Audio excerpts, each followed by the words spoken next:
bienvenidos a todos y que es un placer teneros y que online nos gusta muchísimo que estéis, pero también nos gusta veros, a ver si en las próximas ocasiones ya podemos irnos viendo aquí, nos tomamos un cafecito juntos. Bueno, lo he resumido, había hecho un speech larguísimo, pero resumido.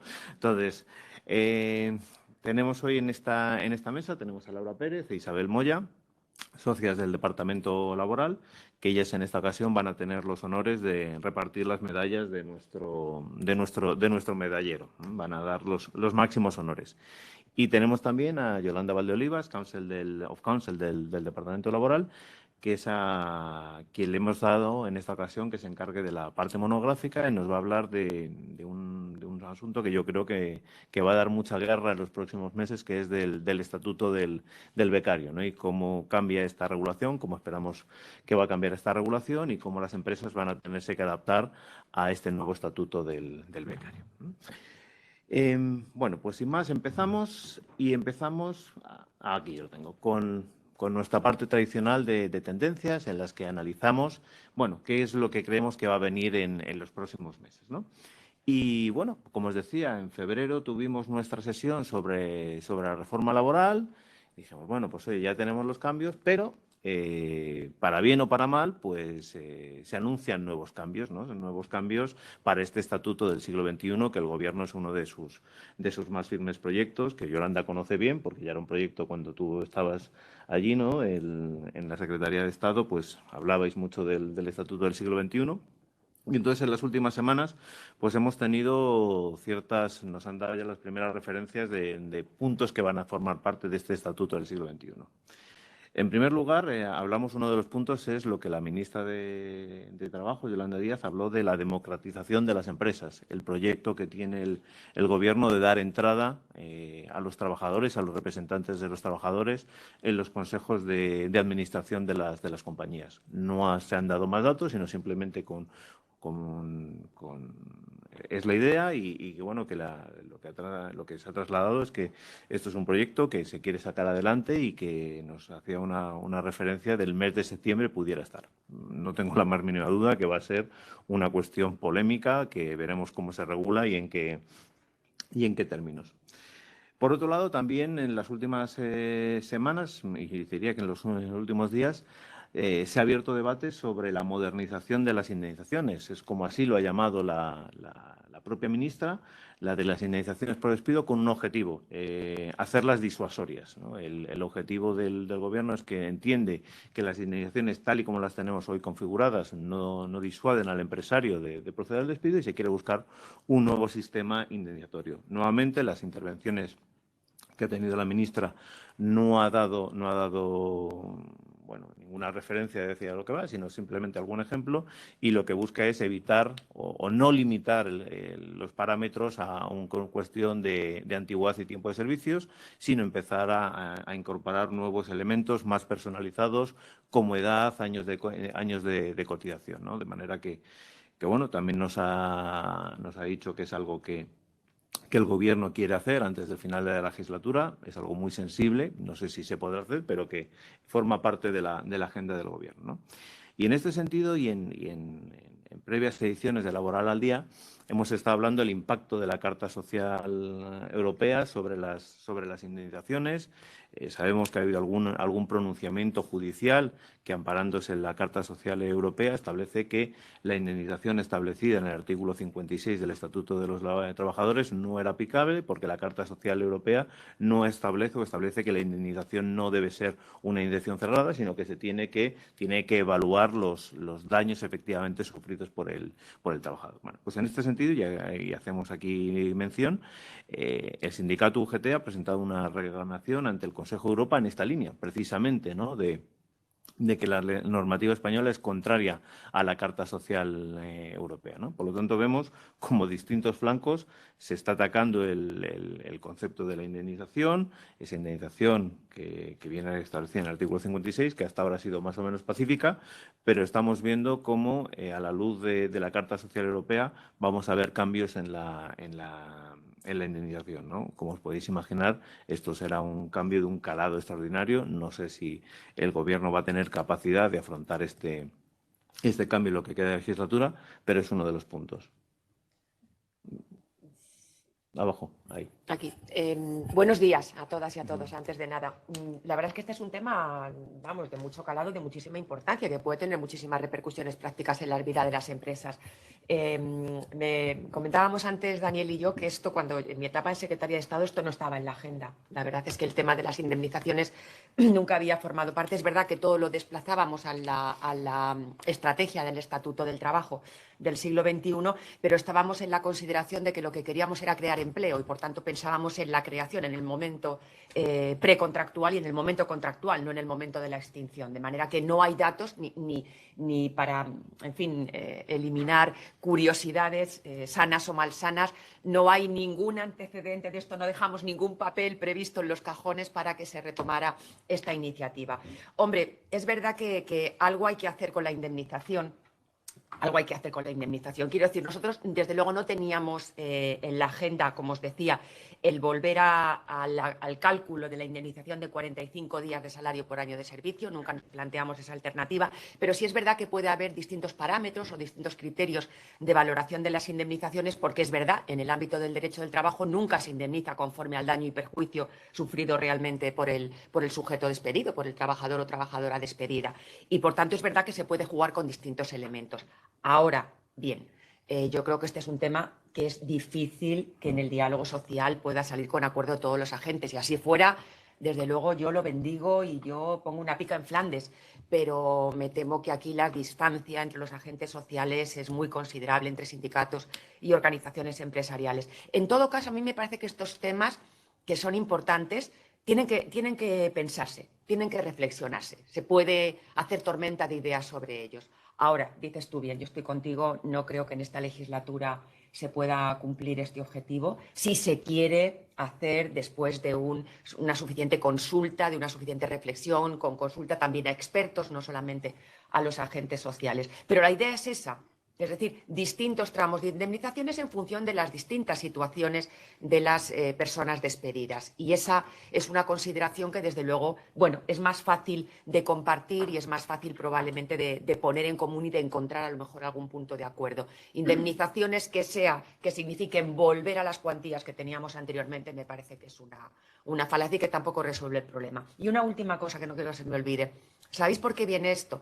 Porque es verdad que en muchas empresas, durante la crisis de 2008 y años siguientes, no tanto en pandemia, porque los ERTEs afortunadamente han funcionado muy bien, estaban utilizando mecanismos de extinción de contratos de trabajo con causas, es decir, que podían haberse canalizado a través del artículo 51 o a través del artículo 52, a través de la figura de despido improcedente. Y, por tanto, lo que estábamos diciendo los laboralistas en ese momento era que algo no estaba funcionando, que no se puede utilizar el despido disciplinario, que es el más indemnizado, como una fórmula de ajuste de plantillas, que para ajustes de plantillas hay otros mecanismos. De manera que probablemente todo ese debate engorda la polémica y mete, en fin, distintos elementos de juicio en esta cuestión que, desde luego, en algún momento habrá que abordar. Pero lo cierto es que se está abriendo un debate sobre algo una institución que considerábamos ya establecida. Pacífica. Exactamente, y se está abriendo el debate, ¿no? No parece posible o parece difícil que se pueda aprobar en lo que queda de legislatura, pero se está hablando ya sobre un concepto que no se tenía, ¿no? De manera que seguramente va a ser algo que nos va a dar mucho que hablar en los próximos tiempos, ¿no? Y el tercer eje que la ministra ha señalado de reformas que se quiere afrontar es una ley del uso del tiempo, ¿no? Una ley del uso del tiempo en el que básicamente ha señalado que uno de los puntos principales va a ser el establecimiento de nuevos permisos que no están actualmente regulados en el artículo 37 del Estatuto de Trabajadores. Ha hablado de una bolsa de horas para cuidado de familiares, es decir, que no haya que pedir esas reducciones, sino que tenga para aspectos puntuales. También permisos de trabajo permisos para la formación. Y aquí sí que ha señalado que quiere que esto saliese adelante para el mes de septiembre, ¿no? De manera que vamos a ver en los próximos meses bueno, pues novedades sobre este aspecto, ¿no? Segundo punto que señalamos aquí. En la anterior Laboral al Día cuando habíamos hablado de la subida del salario mínimo interprofesional, y hablábamos de que había un proyecto de directiva para establecer un salario mínimo a nivel europeo, bueno, pues se ha alcanzado un acuerdo político provisional para una directiva para proponer unos salarios mínimos adecuados, ¿no? Lo que hemos podido saber de esta directiva es que no tiene intención de establecer un salario mínimo para toda Europa, lo cual, pues teniendo en cuenta las diferentes realidades económicas de los países, pues sería complicado, ¿no? Pero lo que sí, el propósito de esta directiva es establecer unos mecanismos para revisar los sueldos y evitar las desigualdades, ¿no? Que todos los países tengan esos mecanismos para que, oye, cuando se active esto hay que revisar el salario mínimo interprofesional, o el salario mínimo interprofesional tiene que responder a unos parámetros más o menos homogéneos en toda Europa, ¿no? De manera que, bueno, ya tenemos esta directiva con este acuerdo, y en los próximos meses pues también veremos más sobre el efectivo contenido de la misma, ¿no?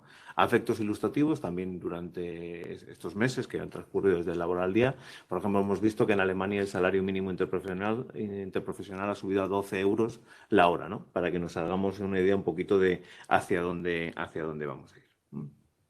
Tercer punto que queríamos poner de manifiesto en estas tendencias es la semana de 4 días. Es algo que vuelve a la escena. Veis, estamos retomando temas laborales propios de la prepandemia, ¿no? Que con pandemia se borró todo, solo hablábamos de ERTEs, y ya volvemos a hablar de otros temas, ¿no? Y de máxima actualidad porque hemos conocido que en Inglaterra ya se está haciendo una prueba piloto ya muy en serio, con 3.000 personas trabajadoras, en las que se establece el 100% del salario con el 80% de horas. En España, no sé si lo habéis leído, no sé si ha sido ayer o esta mañana, Telefónica ya ha lanzado también su plan de jornada de 4 horas, de 4 días, después de una primera piloto de pruebas. Y en el caso de Telefónica, lo que es si hay una reducción salarial, ¿no? Es decir, son 4 días de trabajo, y el quinto, lo que Telefónica paga el 20%, pero hay una reducción respecto del quinto día del 80%, ¿no? Pero bueno, que vemos que nuevamente es un debate que está llegando y que se está viendo. En ese sentido, la ministra, cuando se le preguntó expresamente sobre la jornada de 4 horas, señaló que no era un punto ahora mismo a tratar, que en la ley del uso del tiempo no estaba la jornada de 4 horas, no era un elemento relevante en la agenda política en ese momento, pero que sí que había que estar considerándolo. Entonces, vamos a ver, y sobre todo influirá las prácticas que están siguiendo las empresas, ¿no? A medida, si esto se va consolidando, pues al final va a ser un objeto de debate. Es cierto que lo que estamos hablando es en grandes empresas, y la pequeña y mediana empresa, pues obviamente esto es un punto que no está en la agenda, pero que lo vamos a tener. Y yo, si me permites un minuto, Daniel, añadiría que es que además este es un tema que probablemente por ley resulta muy complicado. ¿Os acordáis que en los años 90 se hablaba de la famosa estrategia de las 35 horas semanales? Bueno, que no estaban, digamos, establecidas así como 4 días laborales. O sea, que este es un tema muy viejo, y además lo de trabajar menos para que trabajen más. Esto depende mucho de la productividad. Y yo creo que, por ejemplo, en Francia, que se impuso por ley, no funcionó. Finalmente se derogó la ley en los años 90 porque no incrementó la productividad y resultó un fiasco. Y es que yo creo que la ley no es probablemente el instrumento adecuado, pero sí es un elemento que desde luego debiera ensayar mucho la negociación colectiva, ¿eh? Y a mí me parece que la negociación colectiva aquí sí tiene mucho que decir. Puede adecuar a las circunstancias, puede hacer el seguimiento oportuno, etcétera. Lo que está claro es que si no se aumenta la productividad, la rebaja de 5 a 4 días laborables, desde luego tiene que llevar aparejada disminución de salario, si no las cuentas no salen, de manera que es un tema a seguir, sin ninguna duda. En Inspección de Trabajo, en nuestro último Laboral Día os anunciamos que se había aprobado el plan de actuación de la Inspección de Trabajo para 22 años, 22 y 23, y bueno, ya estamos viendo las primeras actuaciones o las primeras directrices de este plan de actuación, ¿no? La ministra anunció que se iba a poner en marcha un algoritmo para fiscalizar las horas extras. No nos ha dado ninguna pista de cómo funciona ese algoritmo, de manera que no os podemos decir nada, pero pone que va en línea con uno de los puntos de este plan de actuación, de atacar o buscar el fraude de las horas extras, ¿no? Y por otro lado, retoma lo que fue una estrategia en su momento, ¿no? El envío de cartas a los empresarios para buscar la regularización de contratos, ¿no? Hace unos años se inició esa campaña para los contratos temporales que, en opinión del Ministerio, dio muy buen resultado porque consiguió aflorar mucha contratación temporal sin sanción. Se mandó cartas a las empresas diciendo, oye, veo un número importante de contratos temporales que entiendo que pueden ser fraudulentos, regularízalos, si no, pues ya iremos nosotros a verlo, ¿no? Bueno, pues van a replicar esa estrategia, se nos ha anunciado que se va a replicar esa estrategia, se va a seguir poniendo el foco en los contratos temporales, pero también ya se nos anuncia que se va a poner el foco en los contratos fijos discontinuos, ese nuevo contrato estrella tras la reforma laboral. Pues vemos dos ejemplos de hacia dónde va la inspección de trabajo y cuáles van a ser sus puntos de actuación. Y finalmente, para hablar un poquito de salarios, ¿no? Y cómo está afectando la inflación en la subida de salarios, bueno, pues tenemos datos de lo que ha sido en el primer trimestre y lo que se ha visto es que los salarios han subido más de un 3% en grandes empresas, para hacernos una idea, ¿no? De manera que no se está trasladando completamente el efecto de la inflación, pero estamos viendo cómo está habiendo unas subidas salariales seguramente superiores a las que estaba habiendo en situaciones anteriores, ¿no? Y evidentemente si esta situación se mantiene y no tiene este elemento coyuntural o estructural como al principio se nos decía, pues seguramente esa será una tendencia que se vaya consolidando y que las subidas cada vez vayan siendo mayores. Pero ya vemos como en este pequeño lapso de tiempo, ya vemos como el impacto está siendo importante y están habiendo estas subidas del más del 3%. Y dicho lo anterior, empezamos ya con nuestra crónica de jurisprudencia y vamos a analizar las 20 sentencias que hemos considerado más relevantes, aparte de nuestro medallero, ¿no? Y empezamos con una sentencia relativa a la alta dirección, una sentencia del Tribunal Supremo de 10 de mayo del 22, en el que analiza un punto bastante controvertido cuando hablamos de alta dirección, ¿no? En aquellos casos de personas trabajadoras que tienen un contrato de alta dirección, pero que finalmente, porque la prestación de servicios no concurre las notas para que sea una alta dirección, se califica como una relación laboral ordinaria, ¿no? Y entonces ahí, es decir, ese contrato de alta dirección tiene una indemnización por un previso del desistimiento, 6 meses, 12 meses, 9 meses, lo que sea, y siempre la duda jurídica que nos planteamos, oye, pues si al final se considera de alta dirección, de relación laboral ordinaria, la indemnización del 56 correspondiente al trabajo ordinario es una indemnización supletoria a la establecida en el contrato de alta dirección por el desistimiento, responde a dos conceptos distintos. Bueno, pues aquí el Tribunal Supremo nos lo aclara y dice que esa indemnización establecida para el desistimiento siempre es compensable con la establecida para el despido improcedente. De manera que si el desistimiento tiene una indemnización superior a la que sería la del despido improcedente, pues entiende que solo hay que pagar el importe de la del desistimiento y no hay que pagar las dos indemnizaciones. Por lo tanto, es de agradecer que el Tribunal Supremo haya aclarado este punto que siempre he controvertido en relación con la alta dirección. Nuestra segunda sentencia, en relación con cesión ilegal, de sentencia también del Tribunal Supremo de 7 de febrero del 2022.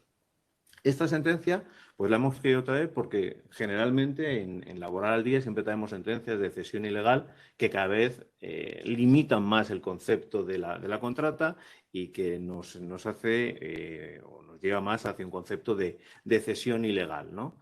Bueno, pues esta ley hemos querido traer porque aquí el Tribunal Supremo sí que está flexibilizando o está haciendo, a lo mejor está entendiendo un poco lo que es la práctica habitual de las empresas cuando se subcontrata, ¿no?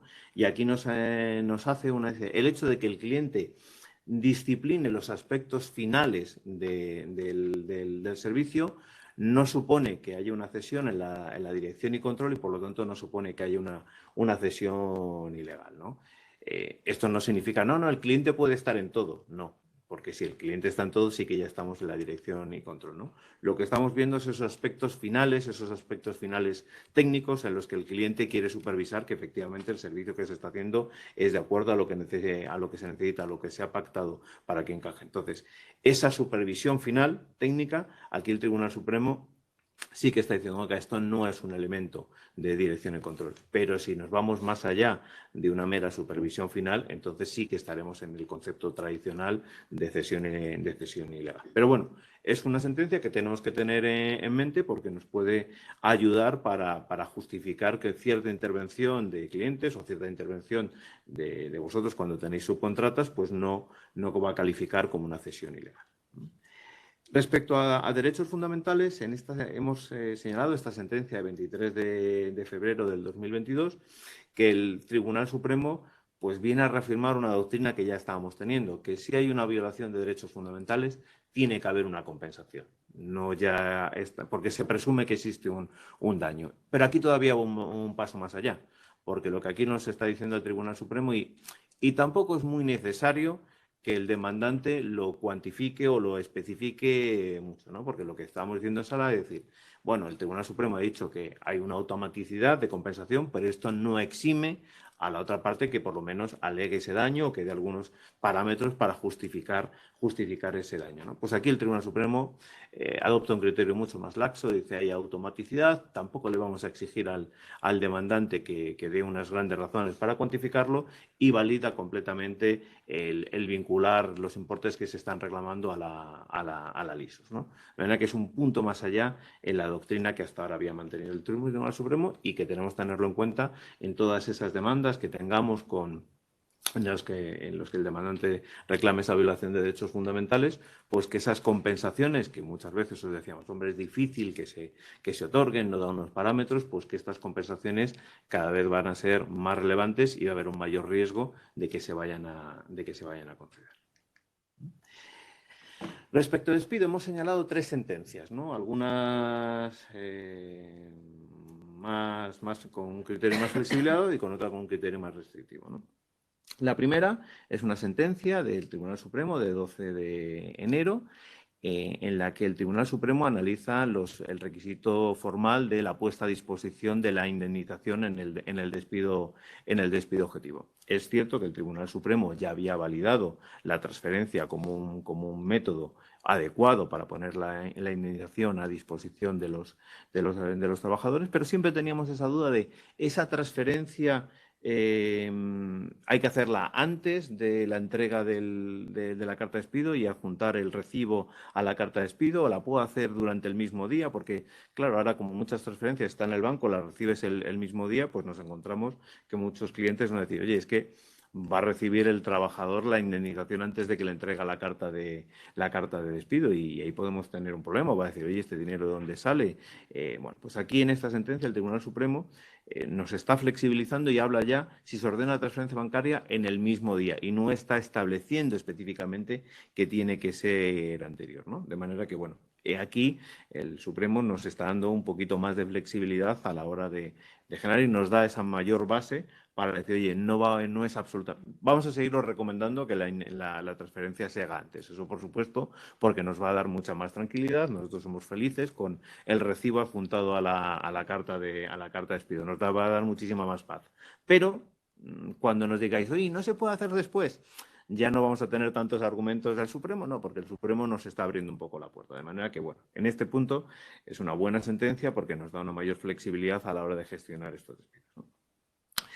Luego hemos señalado otra sentencia del 9 de febrero del 2022 y en esta sentencia pues, el Tribunal Supremo ratifica una doctrina o una tendencia que ya os habíamos ido señalando de sentencias con perspectiva de género. Y aquí el Tribunal Supremo lo dice clarísimamente. Aquí voy a resolver con perspectiva de género, basado en tratados internacionales y derecho de la UE. Y considera que es discriminatorio y nulo despedir a una trabajadora que avisa su próximo matrimonio. Como próximo matrimonio, pues iba a tener un permiso y aquí, aunque no sea una causa de nulidad directa, aunque, pues fijaros, antes de estas sentencias, pues decíamos, oiga, riesgos de nulidad, fijaros que somos conservadores, ¿verdad? Sí. Tendemos a decir, pues no lo acabamos de ver, pues fijaros, ya sí que lo acabamos de ver, porque el Tribunal Supremo nos está avisando claramente, decir, oiga, que luego no me digan que no les he avisado, y ya estoy diciendo que estoy resolviendo con perspectiva de género, ¿no? De manera que esto va a haber que tenerlo muy en cuenta, porque situaciones que hasta la fecha no habíamos considerado, no pensábamos que eran un riesgo de discriminación e nulidad, pues ahora ya pueden serlo, ¿no? Y luego una tercera sentencia, también relativa a aspectos formales del despido objetivo, de 17 de mayo del 2022, en relación con la entrega de la carta de despido a los representantes de los trabajadores. Sabéis que el artículo 53, cuando regula los aspectos formales del despido objetivo, establece que hay que entregar la carta a la representación de los trabajadores, ¿no? Bueno, pues en este caso no validó o consideró que la empresa no había cumplido con el trámite de la entrega de carta a los representantes de los trabajadores porque no se la entregó físicamente. Desde la empresa se le dijo que ya habíamos informado a la representación de los trabajadores que se le iba a despedir, se había informado de las causas. De hecho, estuvieron presentes en el momento del despido. Pero aquí el Tribunal Supremo ha dicho no, pero no se cumplió con lo que la norma dice, que es la entrega de la carta que permitía a la representación de los trabajadores conocer con exactitud cuáles eran las causas que se le estaban imputando al trabajador, ¿no? Por lo tanto, igual que en la primera sentencia veíamos una flexibilización respecto de los criterios formales, aquí vemos un criterio muy estricto respecto del requisito de la entrega de la carta a la representación de los trabajadores. Seguimos avanzando y respecto al despido colectivo hemos querido señalar dos sentencias, ¿no? Una primera de 15 de diciembre del 2021 y aquí nos ha parecido interesante porque se analizaba un caso en el que objetivamente el porcentaje de mujeres afectadas por el despido colectivo era muy superior al de los hombres, ¿no? De manera que aquí, si se hubiese aplicado a lo mejor una perspectiva de género, se podría haber dicho que esto es discriminatorio. Pero aquí el Tribunal Supremo ha dicho que no era discriminatorio porque, primero, los criterios de selección fueron acordados con la RT. Otra cosa muy distinta es que esos criterios de selección no hubiesen sido acordados, no sé dónde estaríamos, pero habían sido acordados y el Tribunal Supremo entiende que eran unos criterios objetivos, ¿no? Aquí el elemento acordado es muy relevante porque ese criterio de selección, aunque hubiese sido objetivo, no creo que se le hubiese dado el mismo tratamiento si está acordado o no está acordado con la RT. Pero es una sentencia que nos sirve que el hecho objetivo de que haya más mujeres afectadas que hombres per se no supone una discriminación, ¿no? Y en segundo lugar, es una cosa interesante que muchas veces nos lo habíamos planteado en negociaciones de ERES, ¿no? Si se puede renunciar o se puede establecer al derecho de permanencia de la representación de los trabajadores, ¿no? Pues en esta sentencia valida ese pacto que dentro del acuerdo que se establezca se puede renunciar al derecho de permanencia de la representación de los trabajadores, ¿no? Y luego una segunda sentencia de 20 de abril del 22 que entendemos que es muy, muy interesante porque os acordáis cuando estuvimos viendo en el laboral al día con la reforma laboral que se había establecido, una de las consecuencias que veíamos es esa apuesta clarísima desde el Gobierno en la normativa por las soluciones que den una respuesta coyuntural, ¿no? El ERTE. Y pensábamos decir, oye, esto cada vez va a ser más complicado el justificar una situación de despido, ¿no? Pues esta sentencia es interesante y nos da cierta argumentación a futuro porque valida la posibilidad de un despido colectivo frente a un ERTE, pese a que las causas tenían origen en el COVID, pero se había conseguido acreditado que tenían un carácter estructural, ¿no? Se había derivado de un COVID, pero efectivamente era algo permanente en la compañía, ¿no? De manera que, bueno, aquí vemos que el Tribunal Supremo sí está aplicando un cierto sentido común en el análisis, que no se queda, oiga, esto viene de COVID, esto es meramente temporal, sino que efectivamente dice, oiga, puede tener COVID, pero al final estamos viendo que es algo estructural y va a tener permanencia, de manera que en estos casos sí es posible llevar a cabo un despido colectivo. Seguimos avanzando y hemos querido establecer esta sentencia de 26 de abril sobre la excedencia porque es una cuestión que nos encontramos mucho en el día a día cuando tenemos trabajadores, personas trabajadoras que reclaman la vuelta a la compañía por una excedencia, la compañía no quiere, pues oye, vamos a pactar el despido, es algo que nos encontramos hoy día. Y muchas veces nos encontramos el tema que a los trabajadores, a las personas trabajadoras, luego no tienen acceso al desempleo. El desempleo aplica un criterio muy estricto, ¿no? Bueno, pues en este caso el Tribunal Supremo establece que esos casos de las personas trabajadoras que estaban en situación de excedencia no son reincorporadas, se alcanza un acuerdo de despido, en este caso fue una conciliación judicial, tienen derecho a tener el despido, el acceso a la prestación por desempleo, ¿no? De manera que tenerla ahí guardada cuando tengáis una cuestión de excedentes. Bueno, es que podemos tener problemas con el desempleo, ¿cómo lo vamos a hacer? Pues no, decir, oye, ya el Tribunal Supremo ha dicho que en estos casos la persona trabajadora va a tener derecho a la prestación por desempleo. Luego hemos querido hacer mención a eso, a una sentencia de los fijos discontinuos, dado que, como decíamos, es el contrato estrella del que todo el mundo habla en este momento, una sentencia muy reciente de 27 de abril del 2022, y en este caso el Tribunal Supremo nos dice que la exclusión de los periodos no trabajados por los fijos discontinuos para adquirir un trienio es contraria a la normativa europea.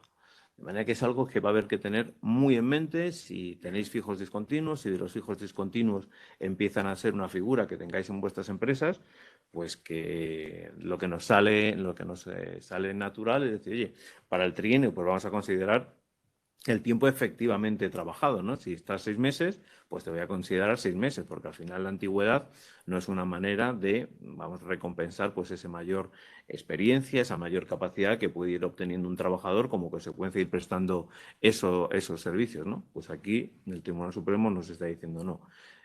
Un fijo discontinuo que trabaje 2 meses, pero lleva 5 años, a efectos del trienio va a ser 5 años, ¿no? Y aquí es un elemento que también habrá que considerar, porque acordaros, cuando estuvimos viendo la reforma laboral, también el tema de la indemnización de los fijos discontinuos, que el tenor de la ley no es nada claro si hay que considerar tiempo efectivo o tiempo total. En ese momento dijimos, oye, a la vista de todo, entendemos que tiene que ser tiempo efectivo, pero vamos a ver efectivamente hacia dónde vamos, ¿no?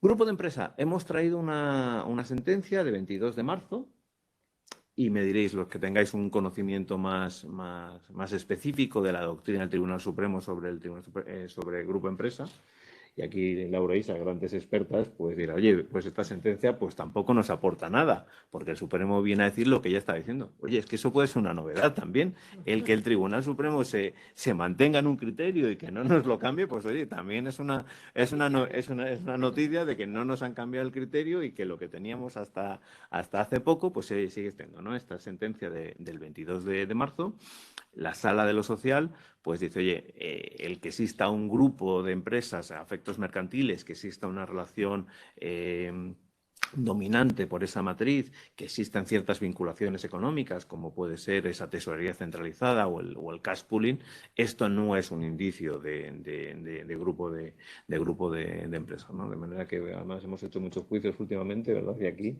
sois las dos unas grandísimas expertas en cash pooling, en tesorería, bueno, pues que es un elemento muy importante y que afortunadamente el Tribunal Supremo sigue manteniendo, ¿no? Sobre modificación sustancial, hemos querido señalar esta sentencia de 5 de abril. Es una sentencia interesante porque refleja una situación que muchas veces nos encontramos en el día a día y que vosotros tendréis, sobre todo en empresas multinacionales, ¿no? Nos dicen, oye, hay que homogeneizar estas cuestiones porque en toda Europa lo estamos haciendo y esto que tenéis en España, pues hay que homogeneizarlo, ¿no? Y en este caso, pues la Audiencia Nacional, pues un poco en la línea que estamos viendo últimamente, ¿verdad? De un criterio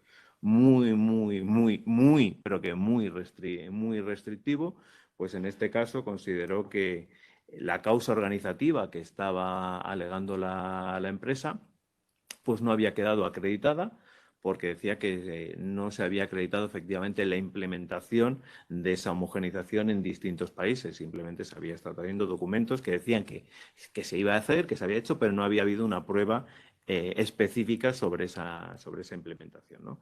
Y luego también señalaba un punto que tenemos que tener en cuenta, ¿no?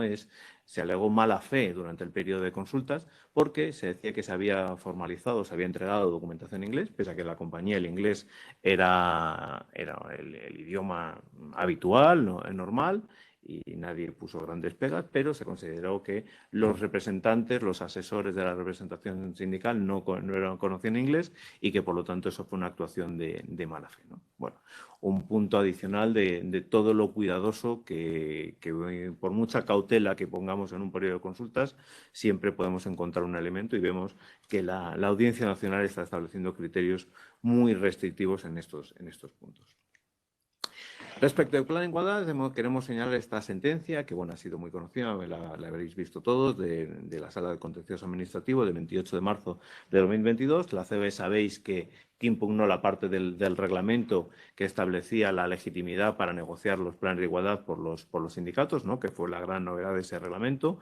Decir, oye, hasta ese reglamento, decía, si no hay representación de los trabajadores, la empresa no tenía obligación de negociar esos planes de igualdad. El reglamento lo que estableció es, si no hay representación unitaria, pues tendrán representación los sindicatos más representativos. La COE lo impugnó y el Tribunal Supremo ha dicho que era perfectamente válido, de manera que aquellos que a lo mejor estaban esperando, vamos a ver qué dice aquí, no tengo RT, estoy esperando hasta negociar mi plan de igualdad, pues daros malas noticias, porque hay que hacerlo y los sindicatos tienen plena legitimidad. En temas de privacidad hemos seleccionado dos sentencias. Una primera sentencia de 30 de marzo, en la que se analiza la validez o no de las grabaciones que se realizan en la empresa. En este caso, se estableció unas grabaciones a efectos disuasorios para evitar robos, ¿no? Aquí se alegó que no había habido una comunicación individualizada a los trabajadores, no se había otorgado un consentimiento. Y aquí el Tribunal Supremo sigue también una línea que ya había establecido de una flexibilización en relación con el consentimiento de la persona trabajadora en estos aspectos y señala que en la medida en que había unos carteles que anunciaban la existencia de las cámaras, que se entendía que el trabajador era perfectamente conocedor de esa circunstancia, ¿no? Y en este caso, adicionalmente, se había informado a la representación de los trabajadores sobre la disposición de esas cámaras. De manera que en este caso el Tribunal Supremo ha entendido que no había una violación al derecho de la protección de datos, lo cual, bueno, pues es también de agradecer que no esté estableciendo un criterio muy estricto que exija un consentimiento específico de cada trabajador. Y luego una segunda sentencia muy reciente, como veis, de 12 de mayo del 2022, que da respuesta a una pregunta que cuántas veces nos la habrán hecho las empresas americanas, sobre todo, ¿no? De decir, oye, queremos pedir certificados penales en nuestro proceso del background check, de nuestro proceso de selección. Y tenemos que decir, no se puede, pero ¿cómo no se va a poder? ¿Cómo no yo tengo derecho para hacer? Bueno, pues aquí ya tenemos una sentencia claramente. Además es para una empresa de seguridad. No estamos diciendo una empresa, bueno, normal, una empresa de seguridad donde ese certificado penal podía tener una mayor justificación o una mayor proporcionalidad. Pues aquí el Tribunal Supremo ha dicho, no hay ninguna normativa específica que ampare esa solicitud, por lo tanto esto es contrario a la privacidad de los trabajadores y no se puede solicitar esos certificados penales a las personas de nueva incorporación, ¿no? De manera que ya, por lo menos ya lo tenemos, ¿verdad? Ya la sabemos, ¿no? Con registro horario, pues ya vamos teniendo sentencias de registro horario, ¿no? Cuando se implantó, pues tuvimos mucha polémica, cómo se va a hacer, luego la pandemia se la ha llevado todo por delante, no teníamos registros horarios o lo que fuese, pero ahora ya lo tenemos, ¿no? Y aquí hemos generado dos sentencias, tenemos otra también en el medallero. Una primera sentencia de la audiencia de 9 de febrero del 92, ¿cómo estoy? Del 2022. Aquí lo que nos da son algunas líneas que tenemos que ir considerando para establecer nuestros sistemas de registro, en el que valida que los sistemas tienen que depender del trabajador. Es decir, el trabajador es el que tiene que dar el login y el logoff. No permite un sistema automático de decir, oye, enciendes el ordenador y ya lo tengo, ya apagas y ya se apaga. Porque lo que nos dice es que, lo que nos dice aquí la audiencia es, eso no da fehaciencia del inicio o el final de la jornada efectivo, porque pues, se puede apagar el ordenador y la persona trabajadora puede seguir realizando esa actividad, de manera que establece esa limitación. Y luego, pero por otro lado, sí que establece que a efectos de evaluar el registro de ese examen, pues la RT tenga que acceder al ordenador en recursos humanos, que no haya que darle esa información, sino que, oye, pues de recursos humanos, aquí tienes la información, la ves aquí, ¿no? De manera que restringe el derecho de información de la representación de los trabajadores, ¿no? Que nos hemos encontrado con el tema de registro, pues ya peticiones de la representación de los trabajadores con un concepto muy amplio de dame la información. Bueno, pues esta sentencia nos sirve para decir, oye, esto no es un derecho absoluto y se pueden establecer ciertas limitaciones a facilitar esa información, ¿no? Y luego una segunda sentencia, también de la Audiencia Nacional, de 19 de abril, que ha tenido trascendencia, salió en prensa, en el que se anula un sistema de registro de jornada que supeditaba el registro de horas de trabajo efectivos a la autorización de un superior, pero a posteriori. La audiencia sí que había validado alguna política de registro horario que para horas extraordinarias se exigía esa autorización del supervisor previamente. Es decir, oye, si yo quiero continuar mi jornada, tendré que solicitar la autorización. Aquí lo que ocurría es que el trabajador imputaba todas las horas y luego era el supervisor el que consideraba a posteriori, y aquí ya me has metido 10 horas. Pues no, tú vas a estar con tus 8 horas, porque esto no me parece que sí. O aquí sí que te lo voy a dar porque sí considero que ha habido horas extraordinarias. Bueno, pues a este punto en concreto es en el que la audiencia dice no. Un sistema en el que el supervisor valide las horas a posteriori no puede ser ningún válido, porque al final la realidad es que la persona trabajadora ya ha realizado esas horas. Y ya para ir terminando, sobre salario, hemos señalado dos sentencias. Una primera de la Audiencia Nacional, de 17 de marzo, una sentencia que hemos considerado interesante porque también es una cuestión que nos encontramos mucho en el día a día, ¿no? Cuando las empresas establecéis planes de retribución variable, pues la RT, oye, yo quiero participar en estos objetivos, ¿no? Dentro de mi derecho de negociación, como esto va a tener efectos colectivos, yo quiero participar en esos objetivos. Pues aquí la audiencia ha dicho no. Es decir, eso forma parte del poder de dirección de la empresa es la que implanta un sistema de retribución variable, la empresa es la que establece los objetivos y la RT lo que sí que tiene la facultad es de, oye, pues impugnaré este plan si considera que alguno de los objetivos puede ir en contra de los intereses de los trabajadores o es inalcanzable o lo que sea, pero no valida para que participen en esa negociación, ¿no? Y luego una segunda sentencia también de la audiencia de 31 de marzo, que nos ha parecido interesante porque se está analizando cómo se deben retribuir los permisos retribuidos, ¿no? Bueno, lo tenemos claro, permiso retribuido, recibes tu salario.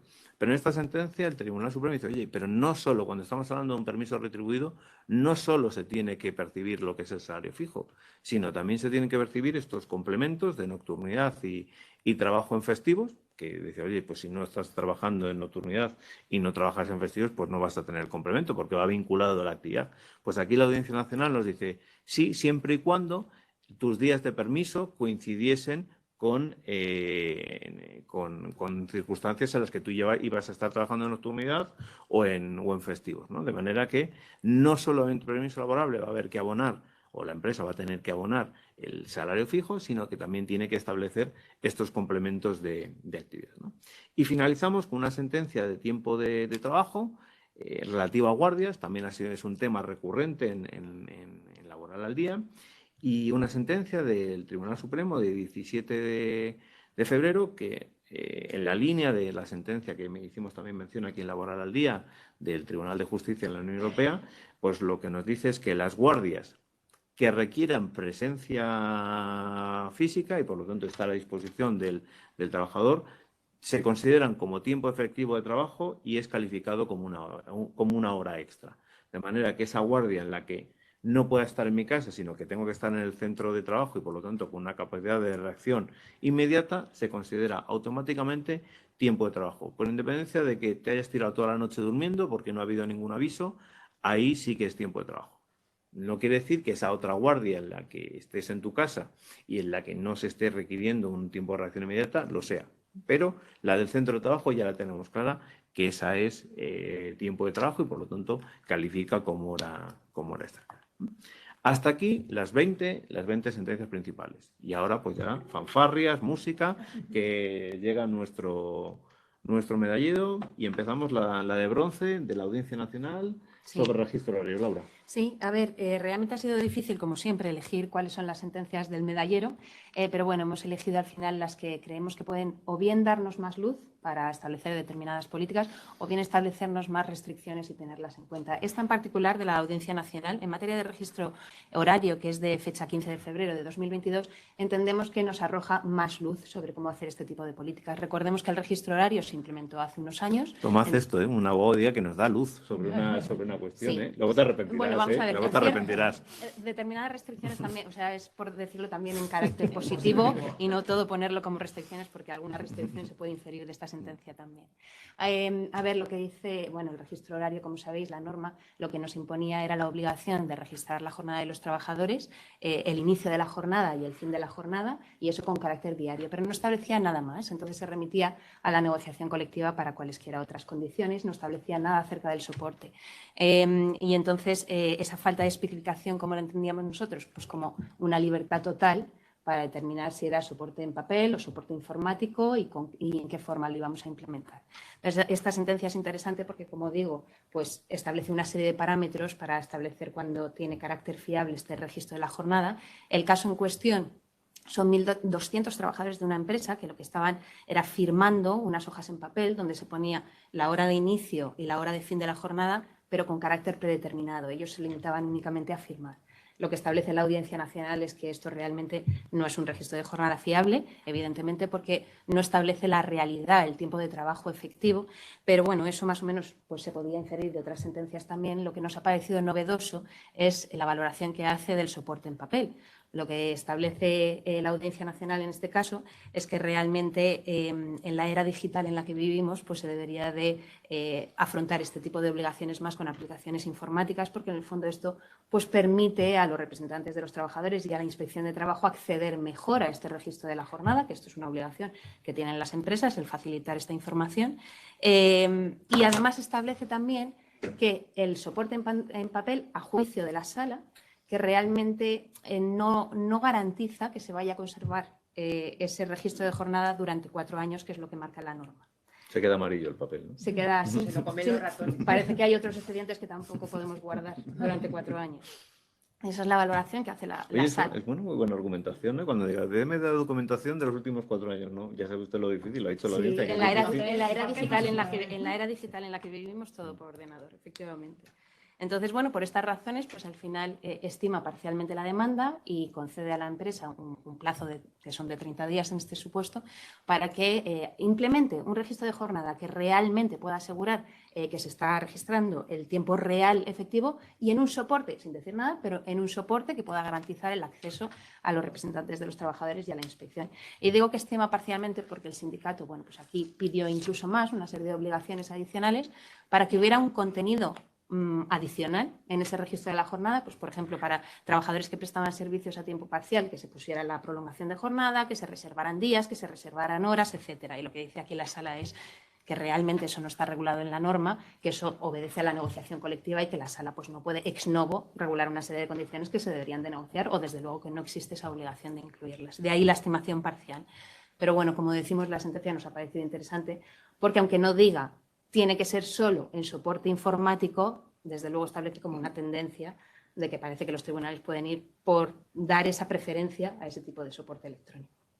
Y también el punto de no me dejes algo que sea estimado, ¿no? Es decir, al final el espíritu de la norma es decir, que tiene que ser un inicio real y un fin real, ¿no? Es decir, muchas veces clientes dicen, oye, ¿podemos subir horas al sistema de registro para que no tengan que estar diciendo, metemos las 8 horas o 9 horas? Pues no, y aquí nos está diciendo la audiencia que no se puede incluir horas estimadas, sino que hay que establecer el registro específico de cuándo se empieza y cuándo se deja de trabajar. Sí, que va en línea con otra que has comentado tú de la audiencia, que no va en un sistema informático que directamente se conecte, vamos, en on y off, sino que tiene que ser algo hecho por el trabajador. Sí, esa pregunta es cierto que ya la tenemos menos, pero al principio tenemos, oye, ¿podemos subir ya preestablecer las 8 horas y luego ya si acaso ya vamos ajustando? Pues no, la respuesta es no. Ya aquí en estas sentencias la Audiencia Nacional nos ha dicho que esos sistemas no son válidos.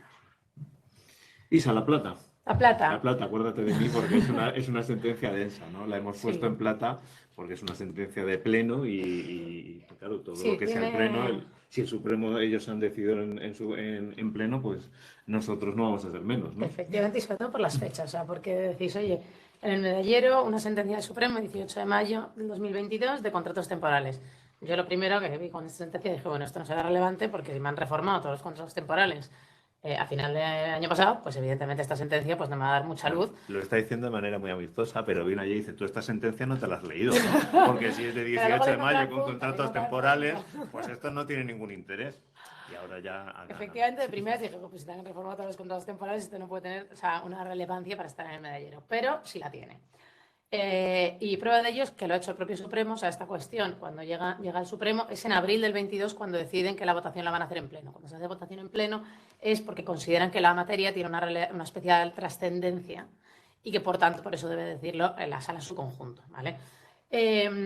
Básicamente esto es una empleada de correos que ha sido contratada por varios contratos temporales, algunos eventuales y otros de interinidad. Pero la cuestión sobre la que se pronuncia el Supremo no es tanto esa concatenación de contratos temporales, que ya hemos visto muchísimas veces, y la unidad del vínculo contractual, sino que va más a la naturaleza temporal de los contratos y verdaderamente qué se puede entender por causa temporal o no causa temporal al amparo de los contratos recogidos en la normativa laboral española, ¿vale? ¿Y por qué me parece relevante a pesar de que no se hayan cambiado estos contratos? Porque, bueno, en primera instancia se había entendido que el contrato temporal era válido y que, por lo tanto, su finalización no calificaba como despido. Segunda instancia también dice, no, esto no califica como despido y justamente da el cambio el Supremo, ¿vale? Y aquí hace mención o hace un análisis, digamos, en dos líneas argumentales principalmente. Por una parte, hace un estudio, como no puede ser de otra manera, el artículo 15 del Estatuto de los Trabajadores, pero no va tanto a la literalidad, sino más bien al espíritu último de ese artículo, ¿vale? Y lo que viene a señalarnos es, oiga usted, con carácter general, las circunstancias que sean previsibles no pueden cubrirse a través de contratación temporal. Y eso, como veremos luego, es un poco contradictorio con lo nuevo que han metido en el estatuto. Pero, por una parte, todo aquello que sea previsible, por contratación temporal, no me vale. Y por otra parte, también deduzco de la normativa que yo tengo, que es que lo que sea una situación estructural, es decir, que se repite en el tiempo, pues eso evidentemente lo tengo que contratar a través de modalidades contractuales estables, ya sea una indefinida o un fijo discontinuo. Y lo que sea coyuntural sí que me permite una contratación temporal. Eso, por una parte, tiene su sentido. Ahora veremos que, bueno, que con la reforma hay un punto un poco de discrepancia, pero tiene su sentido. Y luego, en línea un poco con alguna de las sentencias que ha ido comentando Daniel, la segunda línea argumental que hace el Tribunal Supremo es decir, oiga, que es que además los órganos judiciales nacionales tienen que tener en cuenta el derecho de la Unión. Y el derecho de la Unión tiene como objetivo reducir la temporalidad, porque entiende que en la temporalidad está un foco de fraude o de abuso de los derechos de los trabajadores. Por lo tanto, ya te está dando una clara línea de interpretación de cara a futuro, que es, oiga, temporalidad siempre a mínimos. Y es más, es que literalmente te dice el Supremo, oye, que la contratación temporal en nuestro ordenamiento jurídico, con independencia de las modalidades que en cada momento autorice el legislador, es decir, con independencia de lo que haya pasado con la reforma, se asienta sobre la previa existencia de necesidades no permanentes de mano de obra. Y por lo tanto, cuando se trata de actividad habitual y estructural de la empresa, continuado intermitente, se impone de manera imprescindible la contratación indefinida. Es decir, me lleva al derecho de la Unión, que me limita la contratación temporal, y me lleva a conceptos como que actividad habitual y estructural, siempre por contratación indefinida.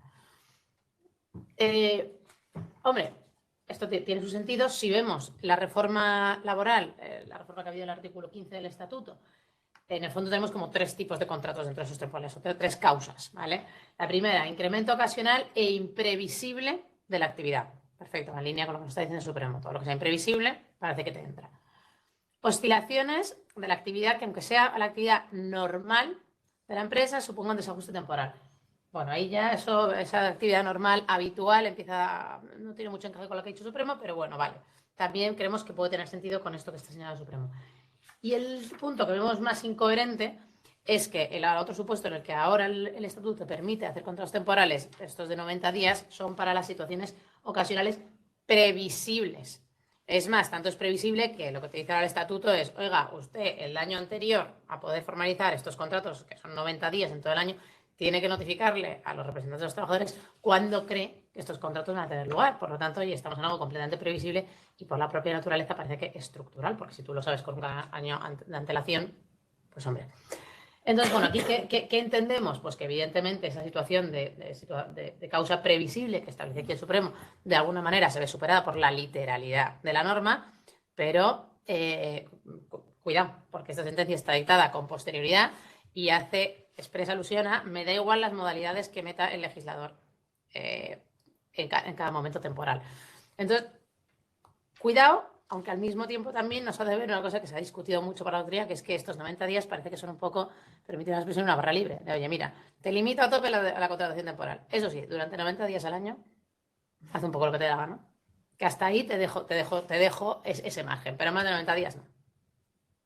Y esa es un poco la interpretación que damos a esta sentencia, que creemos que sí que puede servir de base y que una lectura detallada, que os digo, de inicio yo tampoco entendía muy bien esto para medallero, pero viendo los conceptos que utilizan sí que nos permite ir afinando esa interpretación del nuevo artículo 15 del Estatuto de los Trabajadores, que como es evidente, pues todavía no tenemos sentencias que lo analicen, pero te da pautas bastante luz, como decía antes Laura, a la hora de interpretar ese artículo. Y sobre todo, la interpretación que van a hacer los tribunales inferiores de eso que tú has señalado de con independencia de las modalidades contractuales que establezca el legislador, que alguien se lo puede entender también, o algún tribunal lo puede interpretar, mi capacidad absoluta para regular qué es permanente, qué no es permanente, qué es estructural y qué no es estructural, con independencia de lo que haya dicho el legislador, ¿no? Ese es el punto de la unión, el derecho a la unión, que porque además no es que te citen una norma concreta, sino que te dicen, oye, los principios de inspiración que inspiran el derecho a la unión es limitar la contratación temporal. Y claro, con ese principio tan amplio, pues está dando un poco rienda suelta que los jueces de tribunales inferiores pues dejen una cierta discrecionalidad y de nuevo pues por inseguridad jurídica. Pero bueno, también, oye, por el lado positivo, creo que la literalidad de esos 90 días que nos permite ahora el artículo, aunque sean cosas previsibles, está la claridad de la literalidad de la norma, que por mucho que aquí se haya dicho que previsibles no se pueden suplir con contratos temporales, podríamos entender que eso está superado. Bueno, se merecía la plata. Vale. Era lo que yo quería terminar aquí diciendo que se merecía la plata. Sí, porque permite interpretar a futuro, porque además es verdad que aunque la reforma se enmarca en el espíritu de la normativa europea, del acervo comunitario sobre contratación temporal, es verdad que esta última solución de las necesidades previsibles, pues para eso está el fijo discontinuo, ¿no? Precisamente, si son previsibles pero temporales. O sea que puede haber debate, seguramente el Tribunal Supremo tendrá que volver sobre esta sentencia y dictar con ocasión del nuevo contrato ese temporal alguna cuestión relevante. Desde luego os mantendremos informados porque estamos muy expectantes de cómo se vayan pronunciando los tribunales. Y bueno, y para acabar nuestro repaso de sentencias, Laura, la medalla de oro, a un tema que no hemos hablado casi nada. Es que es lo que iba a decir, en la atribución del oro no hemos tenido ninguna duda. Porque yo creo que es la sentencia que más hemos comentado, la sentencia que más nos ha sorprendido también y que seguramente muchos... Y que va en la línea que habíamos dicho de ojito el criterio que está teniendo la audiencia. Ojito con la audiencia. Ojito las restricciones, porque aquí además emanan por todos lados, desde las consecuencias hasta el tipo de restricciones. Esta es en materia de trabajo a distancia y aquí la normativa pues establecía cuál era el contenido mínimo de los acuerdos de trabajo a distancia, pero pues no establece ninguna consecuencia en caso de incumplimiento o que alguna de esas cláusulas contravenga la norma. Y en esta sentencia lo que se hace es valorar un acuerdo de trabajo a distancia, que además en el caso en cuestión pues, afectaba a más de 1.000 trabajadores, que ya se había implementado en la empresa, y va analizando cláusula a cláusula de aquellas que había impugnado los sindicatos, cuáles de ellas pues, pueden ser nulas, pueden contravenir las normas, y además, ya adelanto, que lo que dice la sentencia es que en los casos en que sea pues, cláusulas que contravengan las leyes, cualesquiera de ellas, porque iremos analizando punto por punto, las consecuencias o abre la puerta a los trabajadores al declarar la nulidad con dos vías para que se resarzan. La primera, exigir el cumplimiento, incluyendo expresamente, como dice la sala, una indemnización de daños y perjuicios. Pero es que la segunda nos ha llamado más la atención todavía, porque es que abre la puerta a la extinción del contrato por el artículo 50 con derecho a la máxima indemnización establecida en derecho, es decir, a la indemnización del despido improcedente. Analizamos cuáles son Las cláusulas que se han ido declarando la nulidad de las mismas, la primera de ellas, el tema de la compensación de gastos, que esto también es algo que hemos discutido mucho, porque cuando salió la norma en materia de compensación de gastos, pues se remitía a la negociación colectiva. Entonces nos planteábamos qué ocurría cuando el convenio colectivo no establecía nada todavía. Hombre, evidentemente en el momento en que se negociara eso, pues tendríamos la obligación de pagar esos gastos, pero mientras tanto, ¿qué pasaba? Y entonces había como dos posiciones. Empresas que decían, hasta que no me diga nada el convenio colectivo, yo no pago nada, y otras empresas que entendían que el espíritu de la norma era que se compensaran los gastos y que por eso pues lo establecían.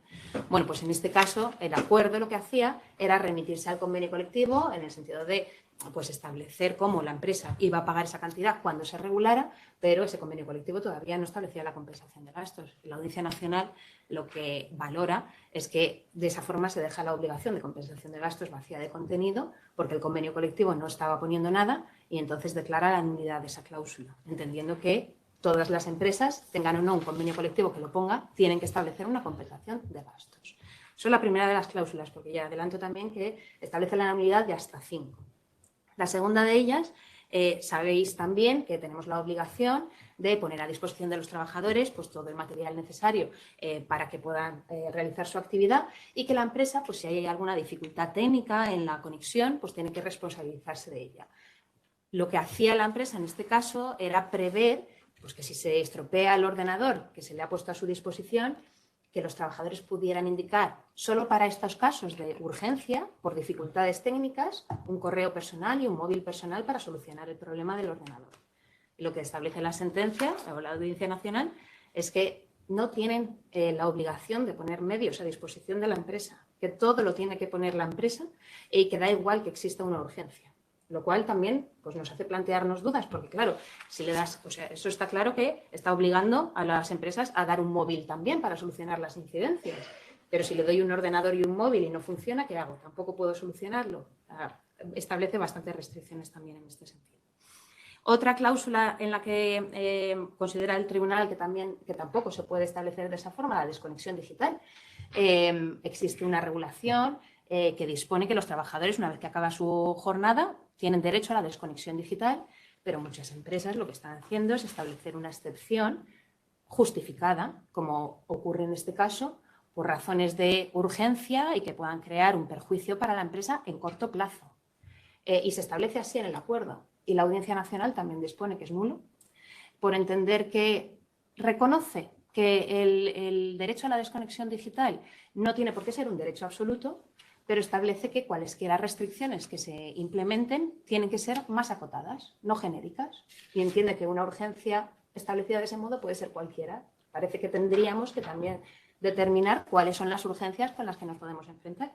Pues la cláusula de esa forma redactada para la Audiencia Nacional es nula.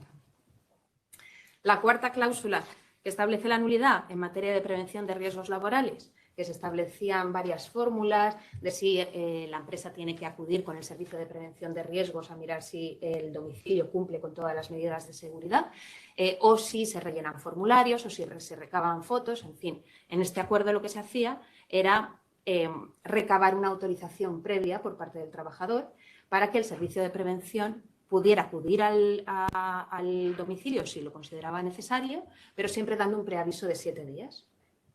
Lo que establece la Audiencia Nacional es que esto también es nulo, porque falta la razón por la que el servicio de prevención debe de acceder.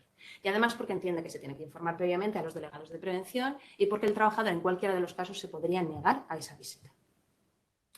Y la quinta cláusula que establece la nulidad es en materia de revocación.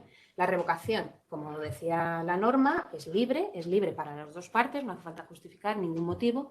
Y lo que hacía la empresa en este caso era decir, en el acuerdo, que la revocación por parte de la empresa no daba derecho al trabajador a ninguna indemnización, como parece que puede ser coherente por el espíritu de la norma.